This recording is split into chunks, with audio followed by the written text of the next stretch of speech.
കേരളത്തിലെ യുവത്വം ഈ നാട് വിട്ട് പലായനം ചെയ്യുന്ന ഒരു കാഴ്ച, നിസ്സഹായരായി കാഴ്ച കണ്ടുകൊണ്ടിരിക്കുന്ന ഒരു സമൂഹമാണ് ഇന്ന് കേരളത്തിലുള്ളത്. അതിന് കാരണം ഇവിടെ നേരത്തെ സൂചിപ്പിച്ചതുപോലെ ഒരു പ്രതീക്ഷയും അർപ്പിക്കാനില്ലാത്ത രീതിയിൽ കേരളത്തെ ഭരണം തകർത്ത് അല്ലെങ്കിൽ ഇല്ലാതാക്കിയ ഈ സർക്കാരിന്റെ കെടുകാര്യസ്ഥയും സ്വജനപക്ഷപാതവും കണ്ട് മനം മടുത്തിട്ടാണ് ഈ സംസ്ഥാനത്തെ യുവാക്കൾ നാടുവിട്ട് പോയിക്കൊണ്ടിരിക്കുന്നത്.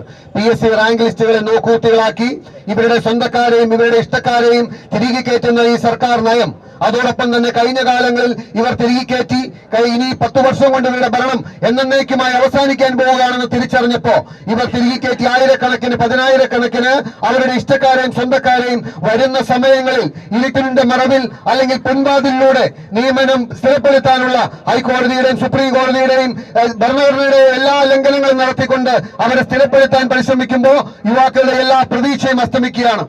ഇതുപോലുള്ള അനീതി യുവാക്കളോട് ചെയ്യുമ്പോൾ വായിൽ പഴം തിരിയിരിക്കുന്ന DYFI-ലല്ല, മറിച്ച് തെരുവിൽ പോരാടുന്ന യൂത്ത് കോൺഗ്രസിലാണ് ഇവിടുത്തെ യുവാക്കൾക്ക് പ്രതീക്ഷയുള്ളത്. അതുകൊണ്ട് നിങ്ങളുടെ ഈ സമരം നീതിക്ക് വേണ്ടിയിട്ടുള്ളതാണ്, സത്യത്തിന് വേണ്ടിയിട്ടുള്ളതാണ്. നീതിക്കും സത്യത്തിനും വേണ്ടിയിട്ടുള്ള ഈ സമരത്തിന്റെ വിജയം നിശ്ചയമായിട്ടും ഉണ്ടാകും. ഏതാനും മാസങ്ങൾക്കപ്പുറം ഈ സംസ്ഥാനത്ത് ജനകീയമായ ഒരു ഭരണത്തെ, യുവാക്കളെ ചേർത്ത് പിടിക്കുന്ന, സാധാരണക്കാരെ ചേർത്ത് പിടിക്കുന്ന ഒരു ഭരണത്തെ നമുക്ക് തിരിച്ചു കൊണ്ടുവരാനേ കഴിയും.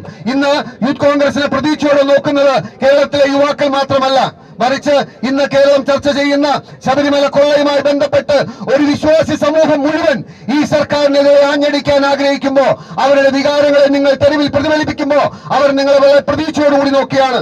ഇവിടെ സൂചിപ്പിച്ചതുപോലെ എന്തിനു വേണ്ടിയിട്ടാണ് കഴിഞ്ഞ ഏതാനും ദിവസങ്ങളായി CPM-ന്റെ നേതാക്കന്മാർ, സമന്വിതരായ നേതാക്കന്മാർ ഈ സംസ്ഥാനത്ത് വർഗീയതയുടെ വിഷം തുപ്പുന്നത്?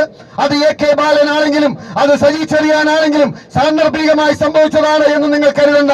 മറിച്ച് ആസൂത്രിതമായ ഒരു അജണ്ട ഇതിന് പിന്നിലുണ്ട്.